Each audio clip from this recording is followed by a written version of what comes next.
PAYE, 4 letters on your payslip that most Nigerians have never had properly explained to them. PAYE means pay as you earn. Your income tax is taken before you ever see your money. But under Nigeria's brand new Tax Act, effective January 2026, the rules have completely changed. And most employers haven't updated their systems yet. Here's what changed. Your first 800,000 naira per year is now completely tax-free. That's about 66,700 naira a month.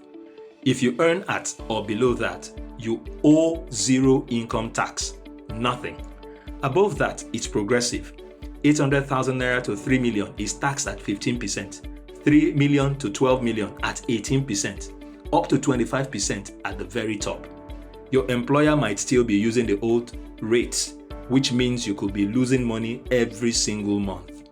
WAKATAX fixes that. You enter your income.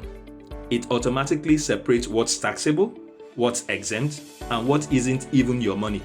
Then it shows you your exact tax figure, your real take-home, and a clean summary you can hand to your employer or accountant. One-time payment, no subscriptions, built on the 2026 law. 2 versions available, one for laptop, one for your phone. Check out the link in the description. No wahala, e dey easy.